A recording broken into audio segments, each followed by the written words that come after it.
Good morning বন্ধুরা, ছায়া daily ব্লগে সবাইকে স্বাগত জানান। আজকে তো রবিবার, কালকে তো জন্মাষ্টমী ছিল, অনেক কাজকর্ম করেছি, শরীরটাও ভালো লাগছে না, আর তেমনি গরমও, রোদ তেমনি গরম তেমনি। এখানে যে সেদ্ধ ভাত বসিয়েছি, কালকে দিয়ে তো নিরামিষই লুচি টুচি খাওয়া, তো আমার ভালো লাগছে না ভাত না খেয়ে, তাই জন্য ছোটো প্রেসার কুকারে করে একটুখানি ভাত বসিয়েছি, খাবো। আর লুচি আলুর দমটম আছে, ছেলেমেয়েরা খেয়ে নেবে, মিষ্টি মিষ্টি আছে। আমার জন্য একটুখানি সেদ্ধ ভাত বসিয়েছি, এদিকে ঘরের কাজও করছি, ঠাকুরের বাসন মাজলাম, অনেক বাসন টাসন পড়েছিল, কড়া টড়া কাল করে সব পুড়ে গেছিলো, পড়ে গেছিলো, ওগুলো মাজলাম। মেজারে যে ভাত বসিয়ে দিয়েছি, ভাতও হচ্ছে। তোমাদের দাদাভাই কাজে গেছে, এসে লুচি খেলে খাবে না, সেদ্ধ ভাত করছি, খেয়ে নেবে। আর এদিকে যে তোমাদের দাদাভাই যে চিকেন এনে দিয়ে গেছে, এই যে চিকেন আছে এখানে, চিকেনটা এই যে ধুয়ে টুয়ে বাজবো, ধুয়ে গুছিয়ে রাখবো। দেখি তোমাদের দাদাভাই বলছিল কালকে রাতেবেলা, বলছিল যে অনেক দিন বিরিয়ানি বানাওনি, আর মেয়ে তো ঘরে থাকে না, এমনি সময় পড়ায়, স্কুল করেই সারাদিন করে বাইরেই থাকে, চলে যায়। তা বলছিল আজকে একটু বিরিয়ানি বানাতে, দেখি একটুখানি বিরিয়ানি বানাবো। হ্যাঁ চলো সঙ্গে থাকো, দেখতে থাকো, তোমার ব্লগটা নিশ্চয়ই ভালো লাগবে। চলো টাটা, এখন রাখি। চলো বন্ধুরা, এই দেখো সব তো গুছিয়ে নিয়েছি, এখানে চিকেনটা ধুয়ে জল ঝাড়িয়ে নিয়েছি, মশলা মাখাবো এখন চিকেনে। আর এখানে যে ডিম সেদ্ধ বসিয়ে দিয়েছি, আলুও সেদ্ধ হয়ে গেছে ওদিকে প্রেসার কুকারে। আর মশলার মধ্যে এই যে টক দইটা দেবো, এটা টক দই দিয়ে দিই, এর মধ্যে টক দই।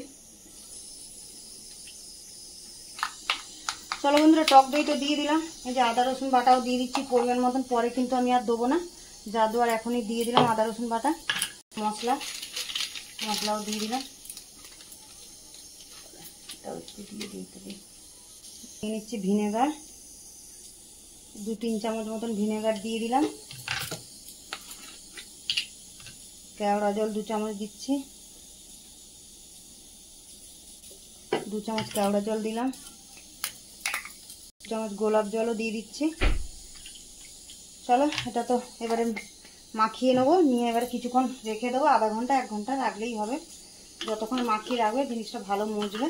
আর নুনটা দেবো, আমি নুন পরিমাণ মতন এই যে নুন দিয়ে দিচ্ছি, আর পরিমাণ মতন এটাতে দিতে হবে। বন্ধ করো, ওই মশলাগুলো তো দিয়ে দিলাম। এবার এই যে জিরের গুঁড়ো দিয়ে দিচ্ছি, অল্প করে 2 চামচ জিরের গুঁড়ো দিলাম, আর ধনের গুঁড়ো দিলাম। এবারে জিরের গুঁড়ো দিয়ে দিচ্ছি, জিরের গুঁড়ো দিয়ে দিচ্ছি। এবারে লঙ্কার গুঁড়ো দেবো, লঙ্কার গুঁড়ো দিয়ে দিলাম। চলো এবার ভালো করে এটা মাখিয়ে রেখে দিই, সব কিছু দিয়ে নিয়েছি, এবার মাখিয়ে নেব। দেখো জল তো ফুটছে টকবক করে, জলের মধ্যে আমি নুন দিয়েছি, আর একটু সাদা তেল, তেজপাতা দিলাম, গরম মশলা, লবঙ্গ, ডালচিনি সব দিলাম, দিয়ে জল তো ভালো করে ফুটছে। এর মধ্যে যে চাল ভিজিয়ে রেখেছিলাম এটা দিয়ে দিলাম। চল চালটা দিয়ে দিয়েছি, এবারে ভালো করে ফুটুক, নাড়িয়ে দিলাম, ঢাকা দিয়ে দিই।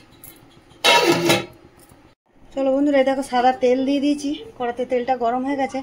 আর বিরিয়ানি যে ব্রেস্তার জন্য আমি যে পেঁয়াজটা ভেজে নেবো, অল্প করে যে পেঁয়াজ দিয়ে দিলাম, দিয়ে পেঁয়াজটা ভেজে নিই। আর ওদিকে তো ভাত ফুটছে না।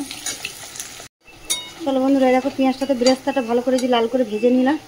চলো এটা নামিয়ে নিই, তারপর চিকেনটা বসিয়ে দেবো। ওদিকে ভাতও হয়ে গেছে আমার, তুলে নিলাম। এখানে যে চিকেনটা বসাবো, এখানে পেঁয়াজ দিয়ে দিচ্ছি, এর মধ্যে পেঁয়াজটা ভেজে নিই, তারপর চিকেনটা তো মাখিয়ে সব কিছু রেখেছি। চলো বন্ধুরা, দেখো পেঁয়াজটাতে এই যে লাল করে ভেজে নিয়েছি, আর চিকেনটাতে এখানে সব মশলা দিয়ে মাখিয়ে রেখেছি, আর কিছু দেওয়ার নিয়ে এর মধ্যে, এটা এর মধ্যে দিয়ে দেবো কড়াতে, দিয়ে দিলাম সব, দিয়ে দেবো ভালো করে। এটা গ্যাসটা কমিয়ে চাপা দিয়ে দিয়ে কষা বাড়ছে, মানে বৃষ্টি হতে পারে, মেঘ করছে, ডাকছে, মেঘ ডাকছে, যা গরম দিয়েছে বন্ধুরা, বৃষ্টি হলে ভালো হয়। চলো এটা ভালো করে আমি কষাই। চলো বন্ধুরা, দেখুন চিকেনটাতে যে কষানো হয়ে গেছে, একদম তেলও ছেড়ে গেছে। হ্যাঁ চলো এটা নামিয়ে দিই, দিয়ে এবারে ভাতটা দিয়ে সব কিছু দিয়ে এবারে সাজাবো, সাজিয়ে এবারে বসাবো। চলো চিকেনটা কষানো। চলো বন্ধুরা, দেখো ডেচকিটা তো ধুয়ে আমি বসিয়ে দিলাম, ভাতটা আজার করে নিলাম, নিয়ে এর মধ্যে যে সাদা তেল দিয়ে দিলাম, তেলটা গরম হোক। চলো তেলটা তো গরম হয়ে গেছে, আর এখানে আমি দইটা ফেটিয়ে রেখেছি, গরম হয়ে গেছে ডেচকিটা, দইটাও দিয়ে দিলাম, দইটা ফেটিয়ে রেখেছি, দিয়ে দইটা একটু নেড়ে নেবো আমি, তার মধ্যে দইটা নেড়ে দিচ্ছি। চলো বন্ধুরা, দেখো দইটা তো ভালো করে তেলের মধ্যে নেড়ে নিলাম।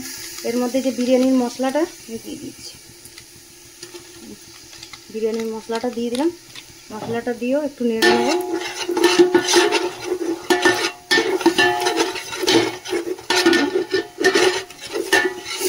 ভালো করে এই যে নেড়ে নিলাম, নাবিয়ে। চলো বন্ধুরা, এই যে এবারে তো এটা তো রেডি করবো। এই যে ভাতটা সাজাবো, ভাত দিয়ে দিলাম প্রথমে। চলো বন্ধুরা, এই যে ভাত তো দিয়ে দিয়েছি। এবারে আলু, ডিম, মাংস দিয়ে একবার সাজিয়ে দিই, তারপরে আবার ভাত দেবো।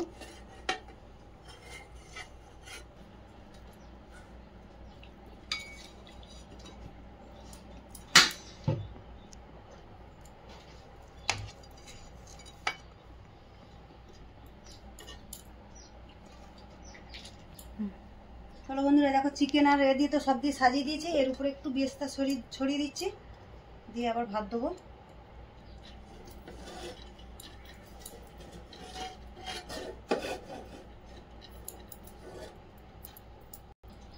চলো বন্ধুরা, দেখো সব তো সাজানো হয়ে গেল। এই যে উপর দিয়ে আবার বেস্তা দিয়ে দিলাম আমি। চলো, এই যে বাটিতে আমি কেওড়া জল, গোলাপ জল আর যে যা মিঠা আতর সব নিয়ে নিয়েছি, আর কালার নিয়ে নিয়েছি, ফুড কালার নিয়ে এর উপর দিয়ে এবারে দিয়ে দেবো। চলো বন্ধুরা, দেখো এখানে একটা চাটু বসিয়ে দিয়েছি। এই যে গরম হচ্ছে, চাটুটা গরম হয়েও গেছে। আর আমি এই যে ডেচকি এর মধ্যে বসিয়ে দিলাম। হ্যাঁ, বসিয়ে আর আমি এখানে নোড়া দিয়ে চাপা দিয়ে দিলাম, যাতে টাইট হয়ে থাকবে। দিয়ে আর আমি গ্যাসটা কমিয়ে দেবো। কমিয়ে মানে একদম কমাবো না, একটু বাড়ানোর থেকে একটু বেশি রাখবো। থাকবো। চলো 15-20 মিনিট এরকম চাপা দেওয়া থাকবে, হবে, তারপরে বন্ধ করবো। চলো রাখি এখন। চলো বন্ধুরা, আমাদের তো বিরিয়ানি তো এতে হয়ে গেছে। বিরিয়ানি আমি রান্না করে চানে গেলাম। আজকে আর আমি পুজো করিনি, মেয়েই পুজো করলো। বলে মা তুমি রান্না করছো, করো, আমি পুজো করে নিচ্ছি। তা মেয়ে পুজো করলো। এই দেখো বিরিয়ানি তো রেডি। দেখো বিরিয়ানিটা কিরম হয়েছে। আর ছেলে মেয়েদের খেতে দিয়ে দিই। তোমাদের দাদাভাই তো এখনো আসেনি কাছ থেকে, আসলে আমি খাবো। চলো এখানে তাহলে ব্লগটা শেষ করবো, আর বেশি বাড়াবো না ব্লগটা। চলো বিরিয়ানিটা বেড়ে দিই। দেখো বন্ধুরা, বিরিয়ানি তো বেড়ে দিলাম। এই যে ছেলে মেয়ে সবার বিরিয়ানি বেড়ে নিয়েছি। দেখো বিরিয়ানিটা কিরম হয়েছে, দেখতে কিরম লাগছে বলো তোমরা কমেন্টে জানিও তো। হ্যাঁ, চলো রাখি এখানে, ব্লগটা শেষ করছি। টাটা।